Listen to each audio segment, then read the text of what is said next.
Muy buenos días y feliz sábado también a las personas que nos están viendo a través de YouTube. Sean todos muy bienvenidos al repaso de la lección de escuela sabática de la Iglesia Adventista del Séptimo Día. Decimos en el Señor que pase de bendición este estudio de la Biblia y para empezar vamos a hacerlo orando para ponernos en las manos del Señor. Padre bueno que estás en el cielo. En esta hora que nos disponemos, Señor, a estudiar tu palabra conforme a su voluntad, rogamos tu dirección a través del Espíritu Santo, que nos ayude, Señor, a comprender lo que vamos a estudiar y también Amén. a poder aplicarlo, Señor, en nuestra vida espiritual, en la vida que hacemos dentro de la iglesia, Señor, y también en nuestra familia. Rogamos tu dirección, tu compañía, también sobre las personas que nos están viendo en la transmisión. Usted sea con ellos. Lo pedimos en el nombre de Jesús. Amén. Amén. Amén. Bueno, muy bienvenido, hermano Esteban. Que el Señor le bendiga en esta hora. Y también el hermano Benigno, gracias por acompañarnos.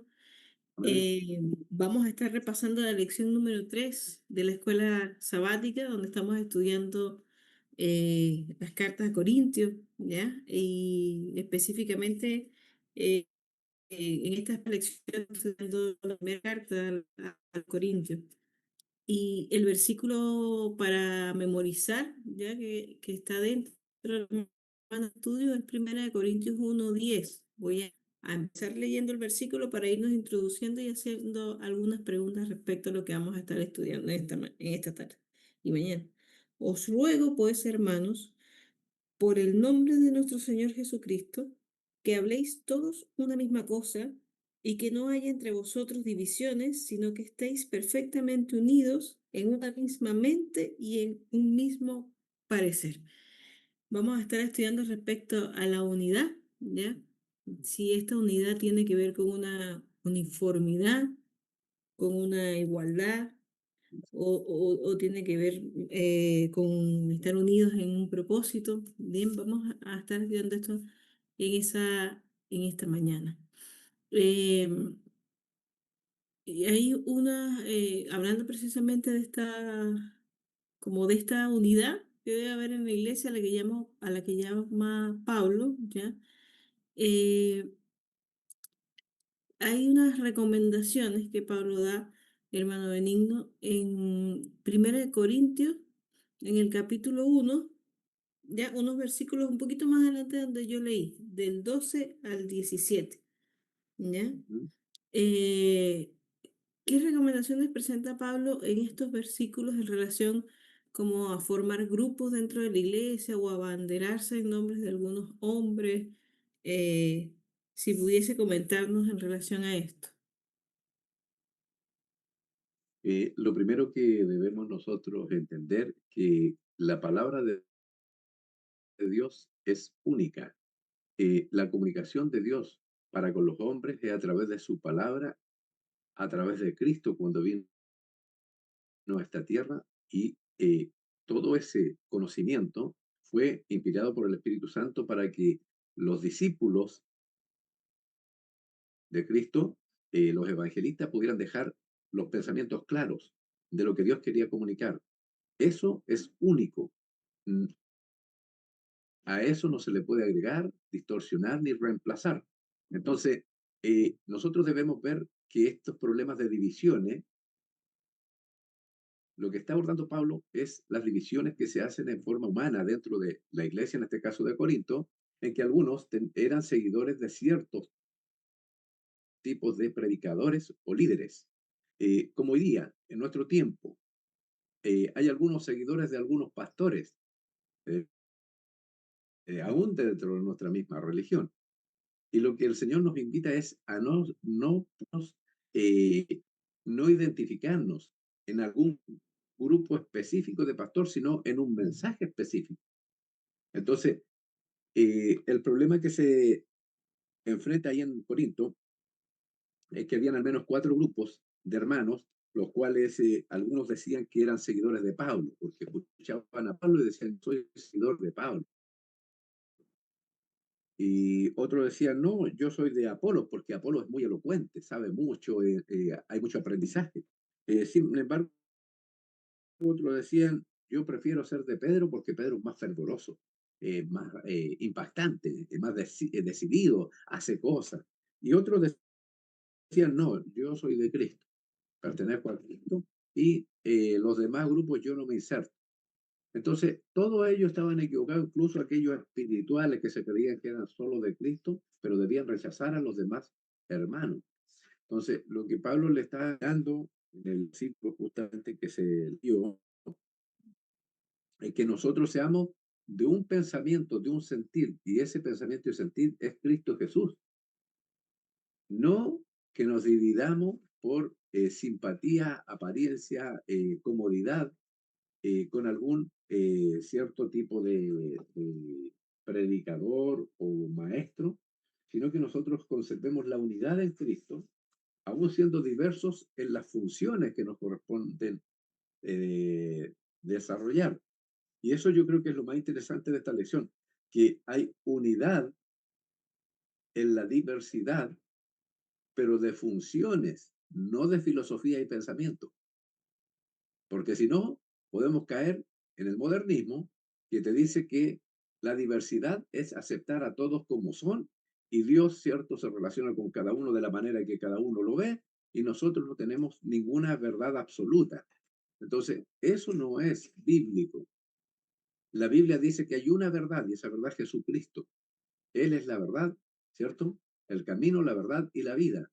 Eso es irreemplazable. Nosotros en eso debemos ser muy dogmáticos. Eso es así y no hay alteración. En lo que sí debemos ser abiertos es en las funciones que van a desarrollar cada uno. Y eso lo vamos a ver en esta lección, en los roles que corresponden a cada uno. Cada uno, formando parte de un solo cuerpo, cuya cabeza es Cristo, nos corresponden diferentes roles. Uno, van a ser ojos, es decir, van a estar muy atentos a mirar cualquier peligro, cualquier cosa que no corresponda. Otros van a ser pies, van a ir, van a caminar hasta el lugar donde se necesita. Otros van a ser manos, van a hacer en beneficio de los demás. Y así cada uno toma su rol. Eso es diverso. Pero el pensamiento, la filosofía, el conocimiento es solo el conocimiento que Dios entrega a través de su palabra. No hay reemplazo para eso. Amén. Gracias, hermano Benigno. Eh, hermano Esteban, mire, en cuanto a este conocimiento que nos mencionaba el hermano Benigno que viene de parte del Señor, hay algo que es cierto también que él mencionaba, que hoy en día existen en nuestra iglesia muchos predicadores que son reconocidos, ¿ya?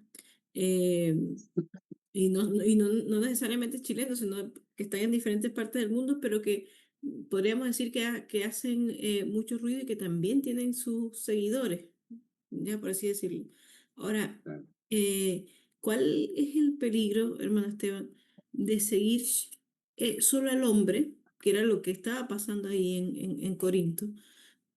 eh, y descuidar las enseñanzas, ese estudio personal de la Biblia y quedarnos solamente con lo que dice ese pastor o ese hermano laico que es muy reconocido, ¿ya? ¿Cuáles serían los peligros, digamos, como a nivel personal, en nuestra vida espiritual, pero también dentro de la iglesia? Sí, gracias hermana María José.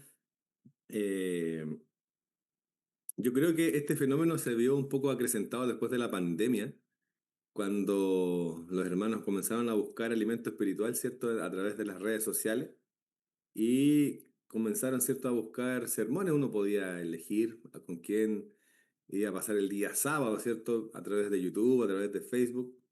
Eh, Antiguamente me acuerdo que se compartían muchos cassettes, no sé si el hermano Benigno se recuerda que antiguamente se compartían cassettes de pastores que predicaban en Estados Unidos, ¿cierto? Claro. Y algunos Sí, los copiaban, ¿cierto? Y los traspasaban, después los DVD, porque antiguamente la tecnología no perdía, no podía, no permitía hacerlo de otra forma.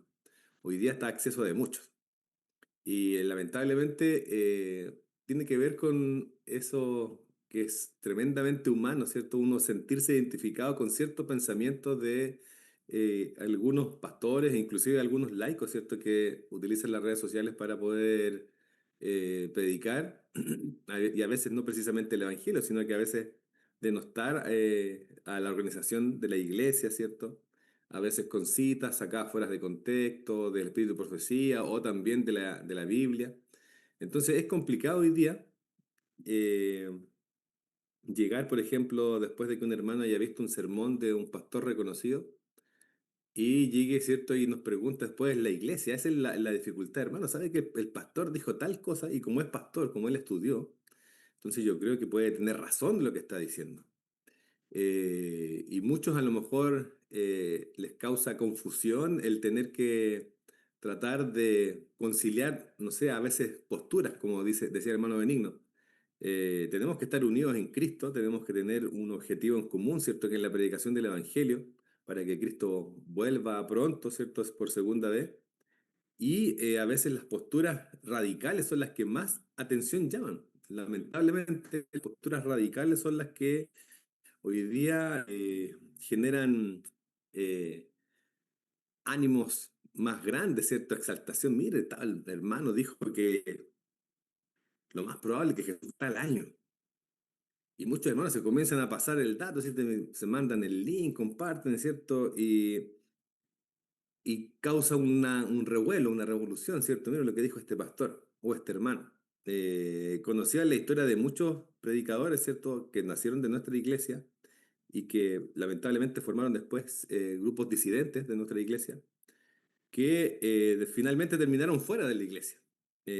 Partieron por un punto, ¿cierto? Y después se desviaron de tal forma que ya no están ni siquiera en la organización, ni siquiera tampoco como grupos anexos a la iglesia. Es difícil después de eso sacar a los hermanos de ese error y traerlos nuevamente al lugar donde está la Biblia, ¿cierto? Donde se predica solo de la Biblia y tener una conversación a veces sin caer en la discusión, porque eso es importante también, que muchas veces nosotros caemos en la discusión con el hermano para tratar de conciliar posturas. El peligro es que cada vez que hay sermones que son radicales, ¿cierto? Pastores que son un poco más radicales, en la mente humana, ¿cierto? Genera decir, no, yo me quedo con lo que dijo tal pastor. No, yo me quedo con lo que dijo tal pastor y a veces tenemos una multitud en la iglesia después de haber tomado una postura que no condice lo que la iglesia en sus doctrinas finalmente plantea. Nosotros como iglesia tenemos, ¿cierto?, un libro de creencias que nos muestra, ¿cierto?, qué es lo que nosotros realmente creemos y cuál es nuestra posición frente a algunos temas. Mucho de lo que hoy día sucede también tiene que ver con que muchos hermanos no estudian su estudio personal y se queda, ¿cierto?, con lo que escuchan el día sábado de la mañana en la iglesia o con lo que buscan en internet y no hay un estudio real, personal, de lo que la Biblia nos enseña. Entonces es más fácil, no sé, ver 20 minutos de una predicación, ¿cierto? Y con eso me basta, ¿cierto? Y yo supuestamente aprendí. Lo que Pablo también nos invita, ¿cierto? En esta lección de esta semana es que podamos nosotros madurar como creyentes y no estar, ¿cierto?, de un lado para otro con diferentes tendencias. También es una invitación a que nosotros podamos madurar en nuestra relación con el Señor y que nada nos saque de lo que nosotros creemos como iglesia o que venga alguien, ¿cierto?, con una nueva teoría o una nueva luz para que podamos nosotros permanecer firmes y hacerle frente a lo que esta persona o esta tendencia o una ola de hermanos, ¿cierto?, está pidiendo. Gracias, hermano Esteban. Eh, hermano Benigno, quería hacerle una pregunta para ir profundizando un poco como, eh, digamos, como en la práctica, ¿no? De este tema que nos presenta la lección, ¿ya? Porque en Corintios había varios problemas, no solamente como esta división, ¿ya? Ujú. Incluso veíamos que habían santas cenas donde habían problemas entre los que estaban ahí presentes, pero la Santa Cena se desarrollaba igual. Convérsenos un poquito el contexto, ¿no? De estos problemas que estaba teniendo en la iglesia de Corinto, que Pablo los exhorta, em, para que podamos después entrar más adelante en otro tema que también presenta la lección. Y podría contextualizarnos los pecados, digamos, que estaba presente dentro de la iglesia de Corinto. O sea, lo primero que debemos entender que Corinto era una ciudad cosmopolita, en donde había mucha idolatría, mucho desorden en todos los aspectos. La gente era con una inmoralidad bastante fuerte. Entonces, cuando en ese lugar se establece una iglesia, los miembros de esa van a ser las personas que viven en ese sector. Y ellos tienen muchos hábitos y costumbres que no corresponden al cristianismo, que no conocen o que aún confunden dentro de esta experiencia cristiana.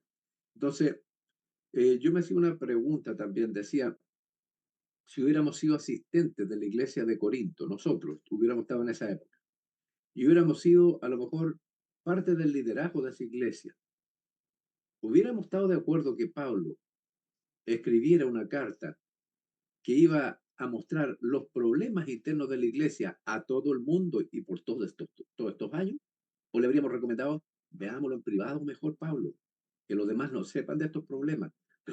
¿Por qué les planteo esto? Porque nosotros a veces limitamos la obra del Espíritu Santo por nuestra forma de resolver los problemas que hay en las iglesias. Si hay algún hermano que abiertamente ha transgredido los principios, queremos lo más, bajarle el perfil lo más posible porque por las visitas, por los hermanos nuevos, por los débiles en la fe, y empezamos a hacer razonamientos que acá vemos que en la Biblia no están de esa forma. Nosotros no debemos ir más allá de encomendar a los hermanos al Señor. A veces nos sentimos como que nosotros somos los responsables de que si decimos algo indebido, ese hermano se podría ir de la iglesia. Qué tremenda responsabilidad. No, si ese hermano está con su vista puesta en Cristo, va a resistir porque el Señor lo va a sostener y va a ver que a veces las iglesias, si no cuidan de vivir lo que la palabra de Dios dice y hacerlo con el respeto y la solemnidad que ahí se plantea, las iglesias se transforman en antros de vicio, en antros de perdición. Muchos lugares hemos visto hoy día, por ejemplo, algo mundial, dentro del catolicismo, como la iglesia a nivel mundial tenía una serie de pedastras dentro de ellos y ocultaban las cosas hasta que esto se abrió. Y hoy día la iglesia tuvo que asumir, me refiero a la iglesia católica, con dolor. ¿Por qué? Porque los miembros de la iglesia no se convencían que eso fuera verdad.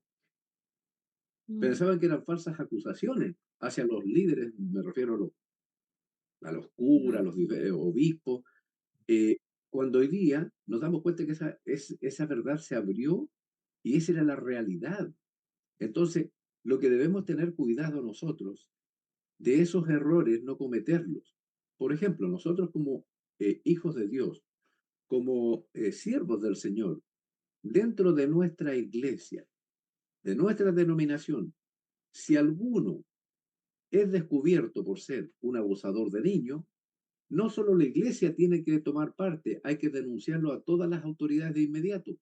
No, que el hermano se equivocó, que el diablo lo tentó, que la misericordia. No, hermanos, ese tipo de cosas nosotros no debemos esconderlas, debemos abrirlas con fuerza. Y eso para que cualquiera que esté en alguna desviación sepa que no solo va a ser frente a Dios que va a tener que responder, va a tener que responder a las leyes de esta tierra también. Y en eso le aseguro que si hay algún caso, la iglesia se va a dividir en aquellos que sienten desde el punto de vista emocional que ellos no pueden descubrir estas cosas porque el hermano se podría ir a la cárcel y la cárcel es terrible, ahí pasan cosas terribles, sobre todo a los abusadores de niños, y se ponen en un lugar donde ocultan el pecado y no lo hacen ver en su dimensión, que es el cuidado que Dios tiene para con los pequeños. ¿Sabes que Mm, si nosotros conociéramos a alguna persona que atenta contra los niños, que abusa de niños, debiéramos recomendarle lo que está ahí en Mateo capítulo 18? Dice, si cualquiera de ustedes atenta contra uno de estos pequeñitos, mejor le fuera que se atara una piedra de molino, o sea, una piedra tremenda en el cuello y que se echara al mar.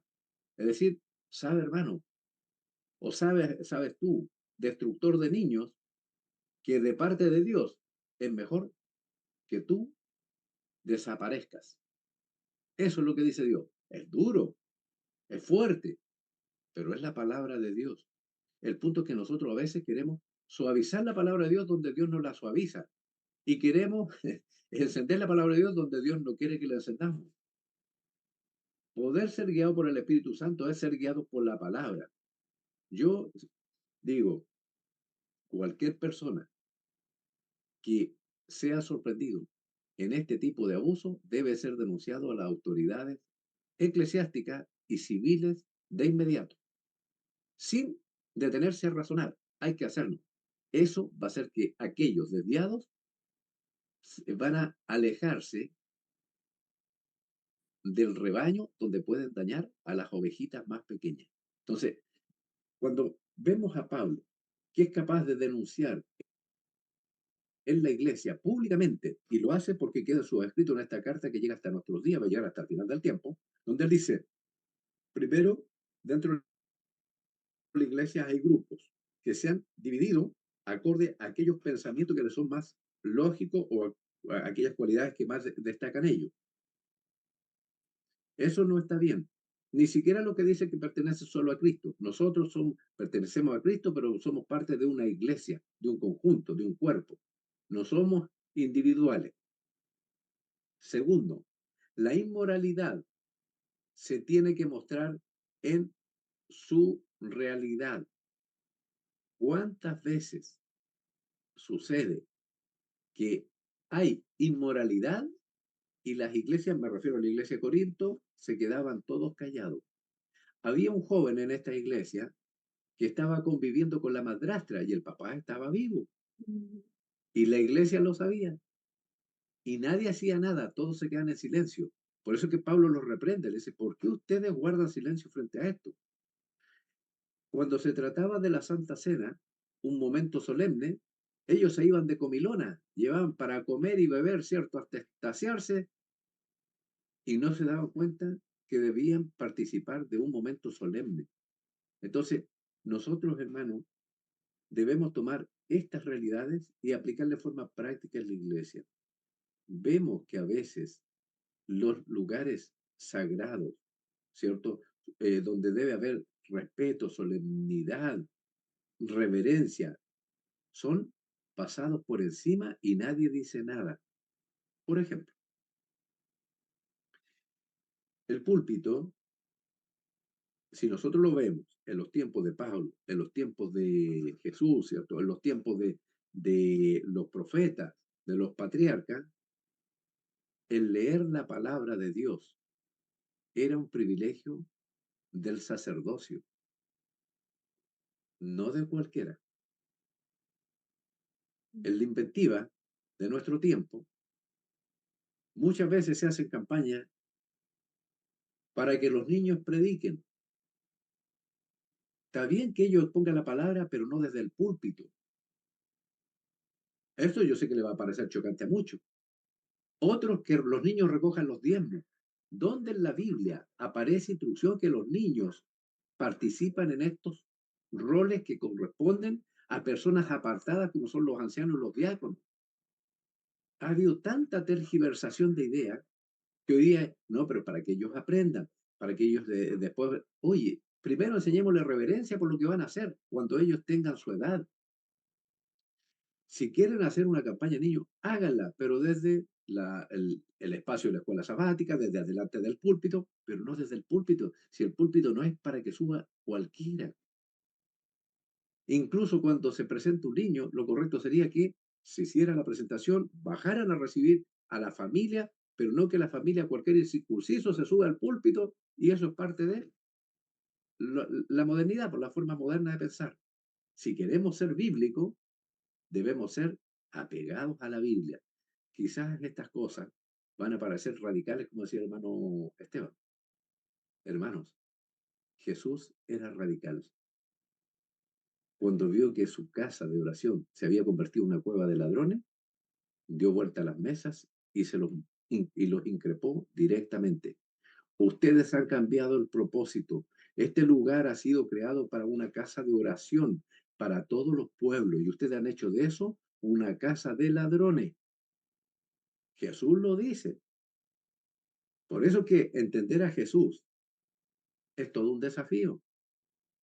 Algunos ven a Jesús desde la parte, ¿cierto? Cercana, tierna, cariñosa, de mucho amor, pero se le olvida que el juicio también es parte del amor de Dios. Entonces, nosotros, ¿cómo podemos mantener el equilibrio? Es imitando a Jesús, imitando a Pablo, imitando en lo que ellos imitaban a Jesús. Por eso es que Pablo llega a decir ahí en 1 Corintios 11:1, dice, sed imitadores de mí, como yo de Cristo, dice. ¿Se fijan? Él no dice sean imitadores de Cristo, imítenme a mí así como yo imito a Cristo. En lo que yo no imite a Cristo, no me imiten. Pero si yo en algo estoy imitando a Cristo, imítenme también. Esas son palabras de Pablo. Entonces nosotros, hermano, en esto creo que debemos darle profundidad a estas lecciones y a la vez después darle profundidad a las aplicaciones que vamos a hacer. Si alguien creemos que es espiritual dentro de la iglesia y es un jovencito de 15, 16, 18 años y se separa para honor de la iglesia, él debe entender el privilegio que tiene y el compromiso que debe adquirir. No cualquiera debe cumplir roles dentro de la iglesia si no está dispuesto a vivir una vida de entrega verdadera al Señor.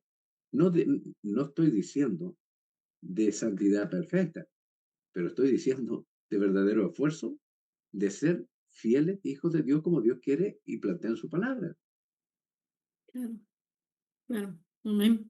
Muchas gracias, hermano Benigno. Mientras usted comentaba, mi mente se iba de autonomía, porque precisamente ahí en Deuteronomio el Señor nos enseña cómo debe ser la corrección y la disciplina, y tenía un propósito para todo el pueblo de Israel, y por eso se hacía público también.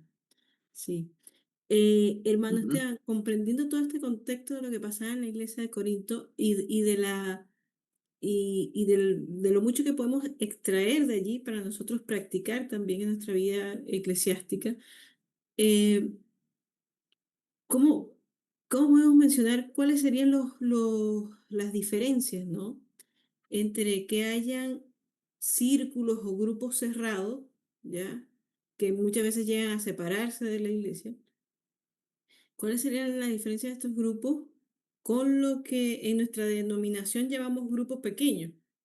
Para que nos entiendan de repente otros hermanos de otras denominaciones que nos puedan estar viendo, en otras iglesias los llaman células, ¿ya? Mm.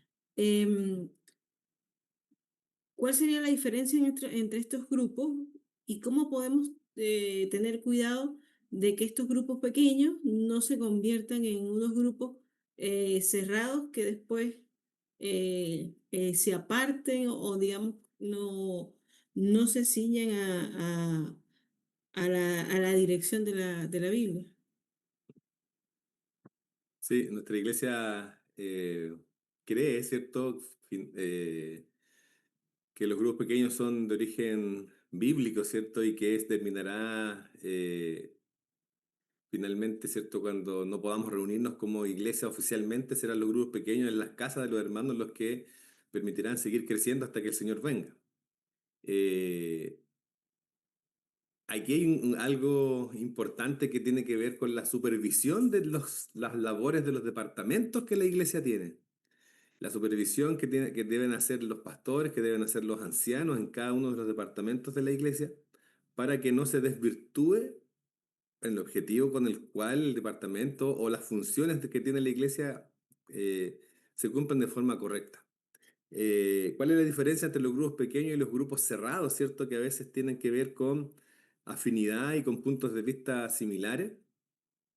es que cuando se forma un grupo pequeño, ¿cierto? Es con el afán de evangelizar, es con el afán de traer personas nuevas a la iglesia a través de la amistad, a través de la comunión, ¿cierto? De compartir cosas en común para mostrarles a Cristo, ¿cierto? El objetivo de los grupos pequeños es evangelizar. Pero cuando se forman grupos en la iglesia, eh, generalmente también por afinidad, pero la formación de esos grupos muchas veces tiene que ver con algo que Pablo nombra aquí en la lección de esta semana, que tiene que ver con la envidia y con el orgullo. Cuando los grupos son movidos por la envidia y por el orgullo, eh, trae consecuencias negativas a la iglesia. Por ejemplo, me acordé yo de la rebelión de Coré contra Moisés, provocada por la envidia, provocada por el orgullo, porque ¿cómo va a ser solamente Moisés el que va a poder dirigir el pueblo de Dios? Entonces Coré, ¿cierto? Toda esa gente ahí cons- conspiró contra Moisés, conspiró contra su hermano, conspiró contra ellos para poder llegar al poder. Ahí también hay eh, una lección muy importante también para nosotros, es la elección de los líderes de la iglesia también. Eh, Personas que sean realmente espirituales, no que, como decimos en buen chileno, no aquellos hermanos que nos vendan la pomada. ¿Qué quiero decir con eso? Porque yo puedo decir, eh, yo puedo estar un día sábado, ¿cierto? En la iglesia muy espiritual, ¿cierto? Y el resto de la semana ser el mejor de los mundanos, ¿cierto? El día de semana. Y ahí la importancia de que yo pueda conocer bien a mi hermano, a aquel por el cual yo creo que es un buen dirigente. Cuando se forman estos grupos, ¿cierto? Generalmente es a través del orgullo, decir yo, ¿por qué va a ser siempre hermano Esteban? ¿Por qué siempre este hermano tiene cargo en la iglesia? Eh, Hay que hacer la salvedad también, que ser dirigente de iglesia, ser anciano de iglesia, tener alguna responsabilidad en la iglesia es una responsabilidad muy grande que también tiene sus bemoles, ¿cierto? Muchos podrán ver, ¿cierto? Siempre está adelante, pero hay que estar siempre preparado, a veces hay que dejar familia de lado, ¿cierto? Hay que hijos, esposa, ¿cierto? Que a veces están esperando en la casa y uno está visitando hasta altas horas de la noche. Entonces, ese costo, muchos no lo saben y tampoco están dispuestos a asumir el costo de ser un dirigente de iglesia. Lo que les gusta, ¿cierto? Es tener las luces, lo que llama la atención adelante, ¿cierto? En mi experiencia personal, lo he visto en muchas ocasiones, en la iglesia donde participo, y la semana pasada escuchaba lo que decía el hermano Benigno, que hay hermanos que secuestran la iglesia. Me gustó ese concepto que dijo el hermano Benigno ahí porque realmente sucede eso. Hay personas, ¿cierto?, que se ponen de acuerdo para eh, proponerse en las comisiones de nombramiento y llegar al poder y llegar porque queremos cambiar la iglesia, queremos revolucionar la iglesia, hacer todo nuevo para que ahora sí que podamos predicar el Evangelio. Pero es lamentable porque eso es lo que sucedía también en Corinto. Todos querían, ¿cierto? A veces, no, me gusta más cómo predica Apolo, él predica con el mensaje. No, ¿sabe que yo prefiero la verdad presente que predica Cefas? Porque hay hermanos, ¿cierto?, que les gusta a veces profecía, ¿cierto? Otros justificación por la fe, otros, ¿cierto?, ni lo uno ni lo otro, les gustan a veces sermones motivacionales, que hoy día están muy comunes, hermano. Estos sermones motivacionales que parecen más charlas de motivación, ¿cierto?, que abrir la Biblia y poder estudiar. Sermones de 15 minutos, ¿dónde? Entonces, yo estoy acostumbrado por lo menos media hora, 45 minutos, un sermón. Y a veces he visto por ahí sermones de 10 minutos. ¿De qué estamos hablando? Y el resto, ¿cierto? Otro tipo de relleno. Pero cuando sucede esto de los grupos, hermano, yo lo viví con experiencia, lo viví de experiencia triste, porque me tocó vivirlo hace un par de años atrás. La iglesia se duele, se siente cuando se forman grupos porque comienzan a conspirar y hablan, ¿cierto? Cosas que a veces no son ciertas. En muchos casos prefieren inventar cosas frente a otros hermanos y cuando uno los encara dicen, no, yo nunca he dicho eso. Entonces, ahí uno se pregunta, ¿estaré yo equivocado? Pero algo que yo aprendí en esta experiencia hace un tiempo atrás es que el Señor es el que lucha nuestras batallas. Es que el Señor es el que va poniendo el orden. Amén. Es el Señor el que va dejando el orgullo de uno a veces también, ¿cierto? Y el orgullo de otras personas para que todo vaya volviendo a su curso normal. A medida que vayamos llegando, ¿cierto? Más cercano a la segunda venida de Cristo, esto se va a intensificar. Por lo tanto, nosotros tenemos que estar preparados para eso. Y la Biblia es la única forma, es la única arma que nosotros tenemos para poder hacer frente a este tipo de situaciones que se van a volver comunes en nuestra iglesia. Y lo podemos observar en iglesias, ¿cierto?, de las grandes ciudades y las podemos observar también en iglesias de pueblos apartados, en donde a veces creemos que ni siquiera hay sospecha de eso. Por ejemplo, por solamente darles un ejemplo, ¿cierto? Mucha gente hoy día está muy pendiente de lo que es la teología de la última generación y buscan perfeccionismo y hablan del perfeccionismo, predican del perfeccionismo. eh, entonces, y se apoyan, como decíamos anteriormente, en otros pastores, en otras corrientes de la iglesia y divide a la iglesia. Lamentablemente hace eso con la iglesia. Entonces uno debe estar preparado para presentar defensa de lo que nosotros creemos como iglesia oficiales, ¿cierto? A veces es difícil encontrar, ¿cierto? Y por eso muchas veces nos apoyamos entre laicos, nos apoyamos entre iglesias, ¿cierto? Conversamos, comentamos y podemos llegar, ¿cierto? A instruirnos nosotros también para darnos fortaleza en los momentos difíciles. Amén. Amén, gracias, hermano Esteban. Para ir avanzando, porque la lección nos presenta como varias aristas que a la final llevan como a, a lo que permite, ¿no? La sana unidad dentro de la iglesia. Eh, Ahí en Primera de Corintios, hermano Benigno, en el capítulo 3 específicamente, los primeros 4 versículos, Pablo describe acá como una inmadurez, ¿no? Espiritual de los corintios. Si nos pudiera comentar un poco sobre eso y también em, aclararnos, comentar sobre qué quiere decir cuando consideramos que los cristianos sabios y maduros se alimentan de comida sólida o de vianda y no de leche. ¿Qué quiere decir estas palabras que utiliza Claro. aquí Pablo? Ujú. Pero mire, lo primero que hay entre el capítulo 2 y 3, Pablo va a hacer una diferenciación entre tres perfiles de personas. Los primeros dice que el hombre natural, eso está en el capítulo 2, versículo 14. Dice, el hombre natural no percibe las cosas que son del Espíritu de Dios, porque para él son locura, y no las puede entender, porque se han de discernir espiritualmente. En otras palabras, solo el Espíritu Santo nos da esa capacidad de discernir las cosas que son espirituales. Por eso que las entendemos, porque el Espíritu nos guía a eso. Pero si un hombre natural, es decir, un hombre que no conoce de Dios, que vive su vida alejado de Dios, como todos nosotros alguna vez los que fuimos llamados del mundo, ¿cierto? Que nos encontró el Señor viviendo una vida como un ser humano natural, común y corriente. Bueno, en el capítulo 2, verso 15 dice, en cambio el espiritual, significa que hay otro tipo de hombre, o ser humano, hombre o mujer me refiero. En cambio el espiritual juzga todas las cosas, pero no juzgado de nadie. Es decir, nosotros sí podemos juzgar espiritualmente con el discernimiento que nos da el espíritu, juzgar las cosas, no las personas.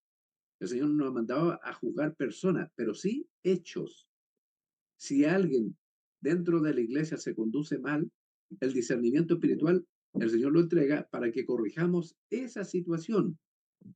No juzgar a la persona, pero sí juzgar que eso que se está haciendo está malo.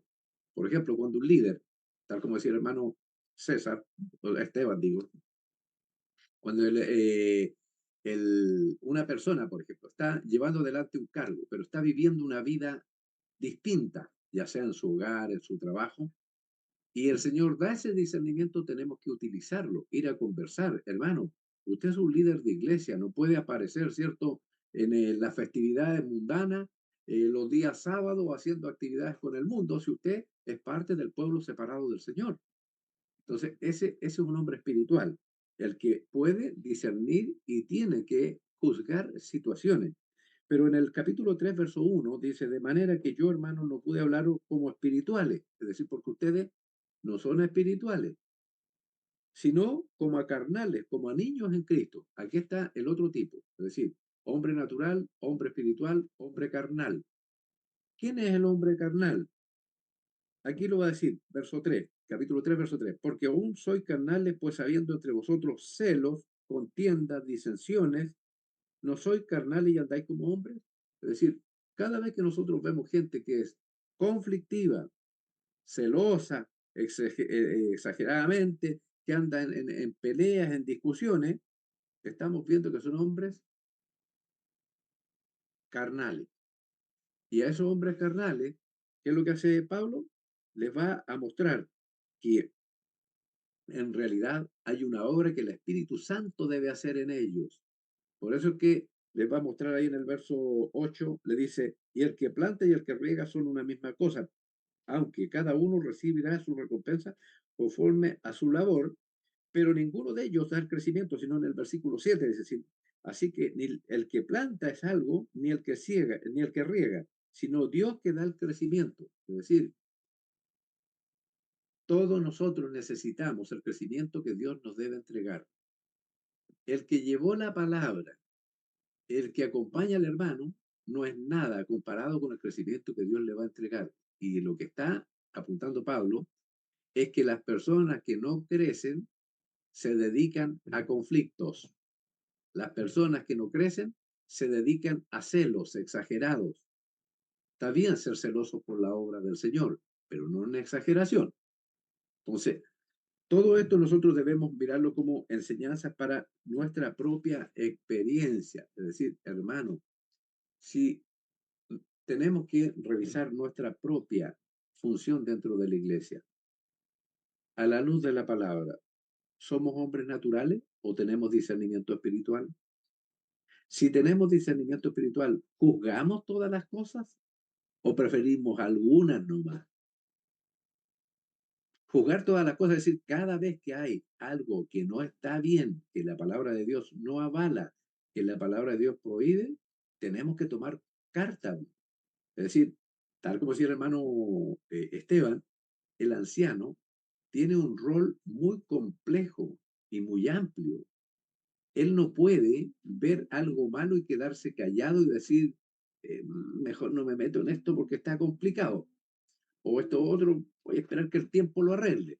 O lo de más allá, mejor que otro lo resuelva. No, él es llamado y él aceptó el llamado y él está en funciones para corregir todo lo que no esté bien, para instruir a aquellos que están en deficiencia, para orientar a aquellos que están equivocados, para levantar a aquellos que están caídos. Ese es el rol. Entonces, la pregunta es, el rol que Dios me ha entregado, ¿lo estoy aplicando, como el Señor dice, como un hombre espiritual? ¿Me estoy haciendo cargo de que cada cosa que no funciona o anda mal, tengo que ir en ayuda y corrección en el nombre del Señor? ¿O soy un hombre carnal que anda metido en puros pleitos y discusiones y problemas? Nosotros tenemos que hacer esos análisis de nosotros mismos. Entonces, si usted y yo hemos sido llamados a un rol de discernimiento espiritual, el compromiso es grande. Y el Señor Jesús tiene una promesa especial para eso. Dice, cualquiera que me confiesa delante de los hombres, yo le confesaré delante de mi Padre.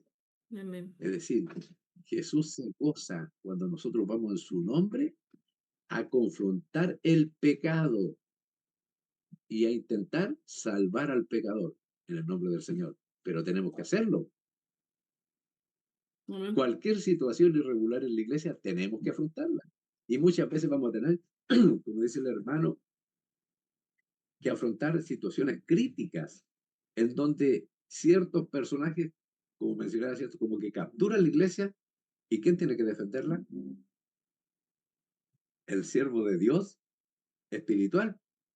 Tiene que ir a enfrentar a los lobos. tiene que ir a enfrentar a los leones. No se puede quedar sentado orando, orando, orando y pidiendo que el Señor intervenga, porque el Señor lo tiene a él para intervenir. Entonces, Ujú. eso necesita que nosotros, cuando nos vemos en esos problemas, pedirle el poder a Dios y la fuerza. Decirle, Señor, así como sus discípulos le pidieron de nuevo valentía, deme esa valentía porque humanamente nos gusta evitar problemas. Ujú. Pero el Señor nos ha llamado a enfrentar problemas, pero en su nombre y con Él, no nosotros como humanos, sino en la sabiduría de Dios. Amén. Amén. Es una batalla sin duda que no es nuestra, es del Señor. Y ahí debe estar toda nuestra confianza. Hermano Esteban, mire, avanzando, cómo la lección también nos habla sobre el amor abnegado de Dios, que aparece allí en Filipenses, en el capítulo 2 del versículo 5 al versículo 8, ¿no? Habla de ese despojo de sí mismo, de Cristo, por el amor a su iglesia. ¿Cómo podemos comprender este amor? ¿Ya? Eh, y realmente sea este amor el que nos contriña para poder afrontar estas dificultades en la iglesia, sí, sí, porque no solamente afrontar el pecado y denunciar el pecado y el pecador, sino cuando se hace entendiendo, ¿no? El amor de Cristo por su iglesia, por lo suyo, y cuando lo que nos mueve también es el amor por los hijos de Dios. Amén. Eh, el, bueno, el amor que Cristo siente por la iglesia, por su esposa, ¿cierto? Es comparable solamente con el amor de una madre por un hijo. Eh, Porque no varía si nos portamos bien o nos portamos mal. Es eh, ese amor que el Señor siente por su esposa, ¿cierto? Por la iglesia, debiera impactarnos a los que somos sus servidores a través de, ya sea un ministerio o a través de una responsabilidad como un cargo en la iglesia. Entonces uno se pregunta cómo poder servir de mejor forma, porque el servicio es la demostración más grande de amor para el humano hacia Dios. ¿Cómo poder servir de mejor forma a la iglesia y también, ¿cierto?, a través de la iglesia a Dios. Es por eso que hay situaciones en las que a veces uno debiera ponerse a pensar y decir, lo que estoy haciendo yo, ¿es la mejor forma de expresarle a Dios mi interés por la iglesia? Eh, y uno siempre debiera pensar, ¿cierto? Y decir que a Dios siempre hay que entregarle lo mejor, no la sobra. No el tiempo que me sobra dedicarlo a Dios, no el tiempo que me sobra dedicarlo al servicio del Señor. Porque eso nos va a llevar a ser líderes flojos, nos va a llevar a ser líderes que no sienten la necesidad ni sufren por la iglesia como Cristo sufrió por la iglesia, porque cuando suceden estos grupos, ¿cierto? Uno tiene que ser claro en decir que cuando hay la iglesia, en la iglesia hay divisiones, la iglesia sufre y uno sufre porque ve amigos, compañeros de iglesia, del camino que vamos recorriendo, los ve equivocados y los ve errados y llamar la atención a un hermano, el tratar de traerlo nuevamente a la iglesia, no es un acto de odio ni de recriminación, sino que es un acto de amor. Cuando a mí, cuando veo este tipo de problemas en la iglesia, me da tristeza. No me da rabia ni decir, pucha, que porfiados que somos. Me da tristeza porque veo que hay mucha necesidad de conocimiento en la iglesia y que cuán poco tiempo dedicamos a conocer al Señor y que en la iglesia se hace tan corto el tiempo, ¿cierto? Con nuestras labores de sábado, ¿cierto? Por eso que muchos más que solamente ir el sábado de mañana, el sábado de tarde, ¿cierto? Alguna reunión de oración o alguna campaña especial, muchos se conforman solamente con llegar al sermón. Entonces es triste eso. Muchos no estudian su lección de escuela sabática. Muchos, ¿cierto? A veces no van en la mañana, pero sí van en la tarde. O viceversa, van solo en la tarde, nunca en la mañana. O a veces ni siquiera van a la iglesia y comienzan a dejar de reunirse constantemente. Entonces, ¿cómo no hacer algo por aquel que murió por nosotros en la cruz? ¿Cómo no hacer algo por ese infinito amor que el Señor nos entregó al morir por nosotros en la cruz? Ese deberá ser nuestra motivación. Lo que el Señor hizo por nosotros, ¿cómo nosotros no agradecerle algo? ¿Por qué nos reunimos en sábado? ¿Por qué llegamos temprano a la iglesia? Jesús murió por nosotros. ¿Por qué a veces estar hasta tarde en la iglesia, ¿cierto? Con alguna reunión, alguna convivencia, alguna visitación? Porque Cristo murió por nosotros. ¿Por qué a veces dedicamos tiempo extra de la semana, ¿cierto? Para ir a visitar a un hermano, para orar con un hermano que está pasándolo mal? Porque Cristo murió por nosotros. Y esa es la demostración más grande de amor que nosotros podemos hacer. Y todo lo que nosotros hagamos, dedicar tiempo en la semana para ir a la iglesia, visitar a un hermano, orar por el hermano, mantener las reuniones activas en la iglesia, ¿cierto? Eh, Eso es lo mínimo que podemos hacer. Y no es algo para vanagloriarse, decir, miren, el hermano Esteban va los miércoles a la reunión de oración y no, es solamente en agradecimiento por lo que el Señor Jesús ha hecho por nosotros. Si bien ser dirigente de iglesia es un privilegio, también es una responsabilidad que porque cuando uno se equivoca, los errores los paga uno, pero también los paga la iglesia. Cuando nos equivocamos, punto, ¿cierto? Es triste el poder equivocarse, pero también es una alegría cuando ese error, entre todos lo sacamos adelante y seguimos creciendo como iglesia. Porque la idea no es que los errores y las divisiones de la iglesia destruyan la iglesia, sino que la iglesia crezca y nunca más vuelva a suceder esa división en la iglesia. Entonces eso nos enseña a nosotros a estar preparados para la siguiente ocasión porque es cíclico. La iglesia, ¿cierto? A veces sufren este tipo de divisiones, pasan tiempos de tranquilidad, de paz, en donde la iglesia se goza, crece, ¿cierto?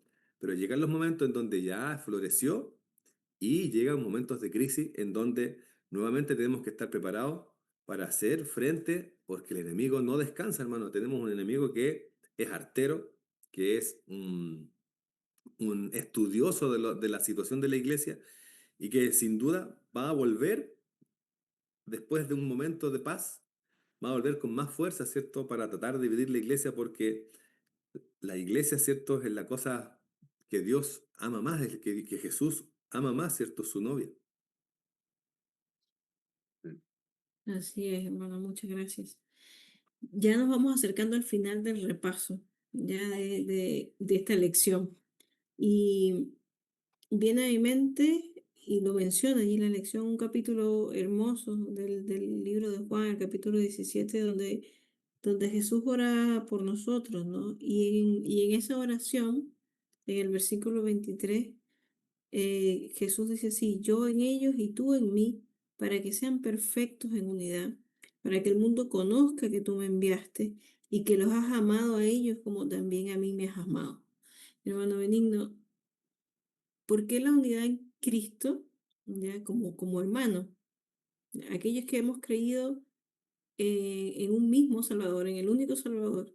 ¿Ya? ¿Por qué la unidad significa o es tan importante para avanzar en favor de la verdad del Evangelio?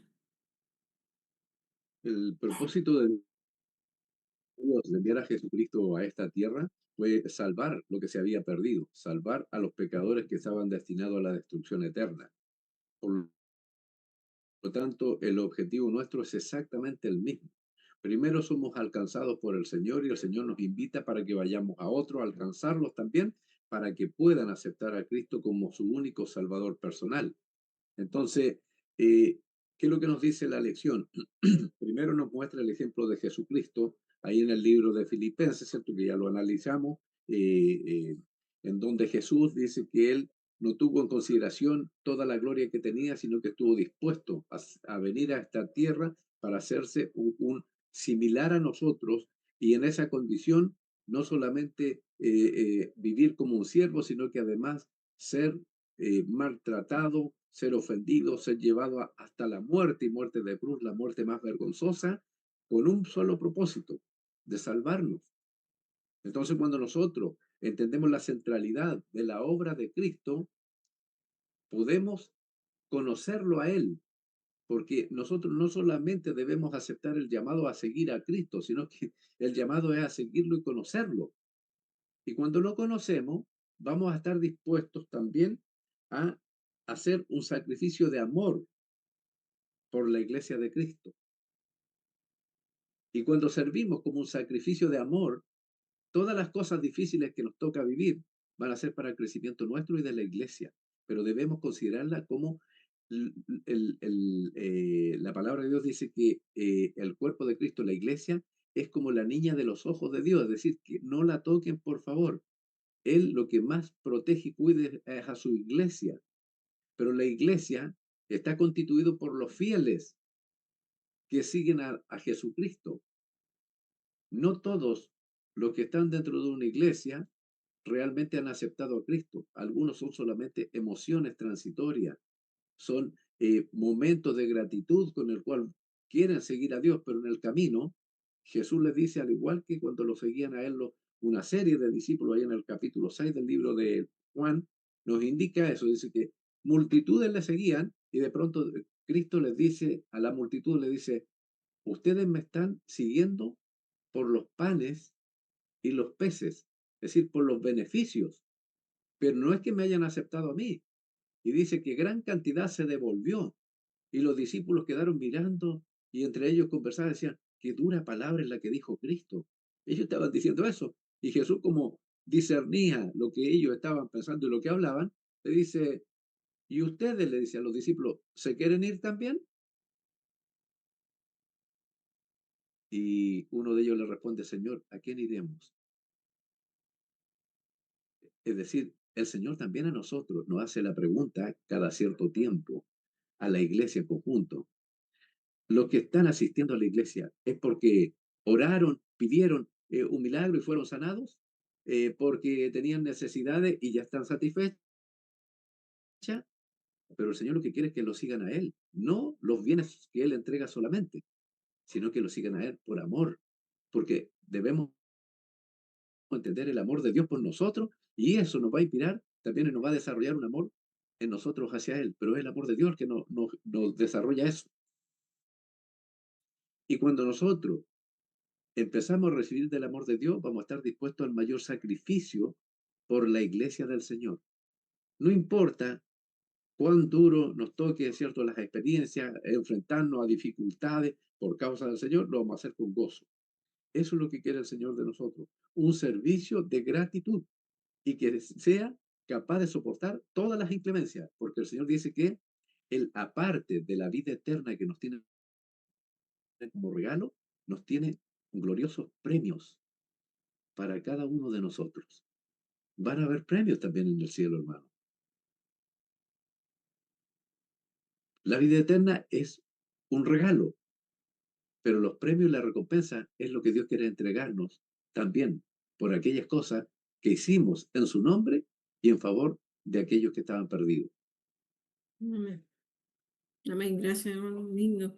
Hermano Esteban, ya estamos cerrando y quisiera darle la oportunidad de que nos ayude a concluir en 3 minutos con un llamado para los hermanos, las personas que nos están escuchando y que también pues nos pueda dirigir en la oración final. Amén. Bueno, yo creo que muchas veces nosotros hemos escuchado la frase en la iglesia, oh, qué desunida que está la iglesia.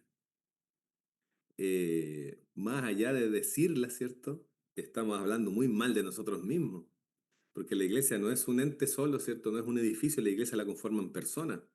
Cuando nosotros estamos diciendo que la iglesia está desunida, estamos diciendo que nosotros mismos estamos desunidos. Lo peor es que la iglesia a veces está desunida de aquel que nos une, de Cristo. Algo importante es cierto que cada vez que nosotros miramos y decimos que la iglesia está desunida es porque la iglesia ha dejado de tomarse de la mano del Señor.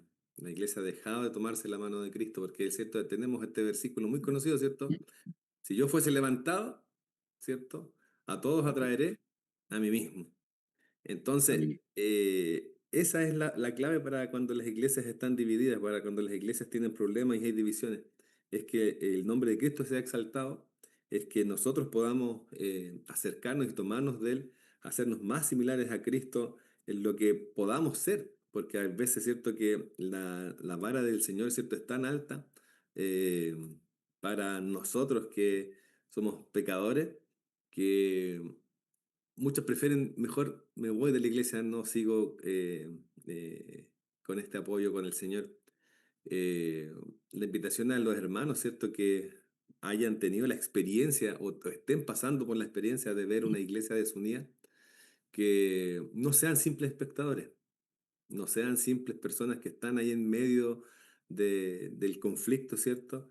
Sino que si son dirigentes de iglesia, que se tomen de la mano del Señor, que busquen ayuda en hermanos, que busquen ayuda en la Biblia, ¿cierto? Si están viendo el conflicto, ¿cierto? Acérquese al pastor, acérquese al anciano, acérquese al dirigente para ofrecerle apoyo, porque es importante ese apoyo y no quedarse callado, ¿cierto? Es algo súper importante también cuando veamos, ¿cierto?, que se está desvirtuando a veces las reuniones, uno siente a veces en la iglesia, ¿cierto?, que hay como un ambiente malo, un ambiente tenso, que este hermano, ojalá que este hermano no diga esta cosa porque va a pasar esto. Eh, Mejor que uno vaya, ¿cierto?, y converse con el pastor, converse con el anciano, póngale una oración, ¿cierto?, sea el momento especial para poder reconsagrar nuestras vidas al Señor, para poder soportar esta tensión a veces que se da en la iglesia.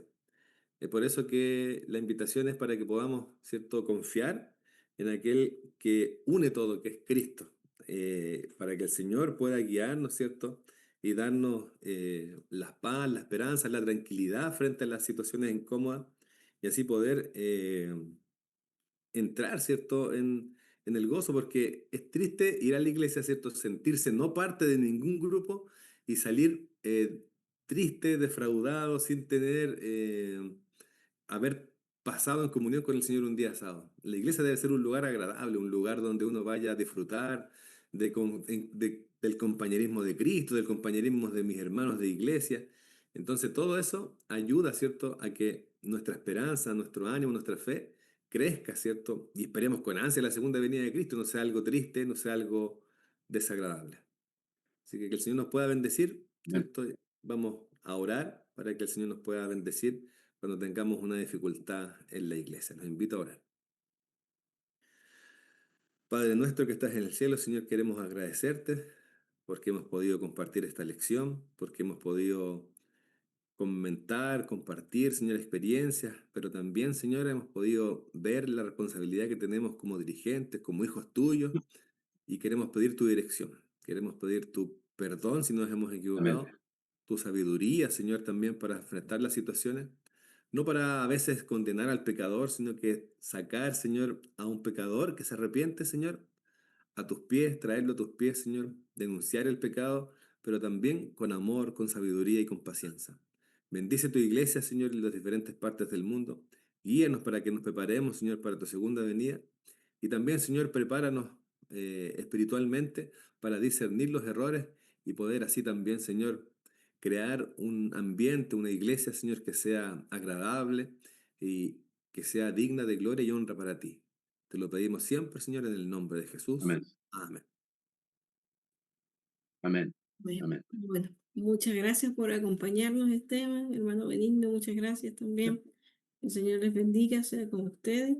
Y a cada uno de los que estuvieron allí conectados con nosotros, recuerde compartir el link con otras personas para que también pueda ser de bendición para ellos. Y están invitados siempre a nuestra iglesia, así que no pierda la bendición, la alegría de poder participar juntos en adoración al Señor. Que tengan una linda semana, un lindo Amén. sábado también. Que Dios les bendiga mucho. Amén.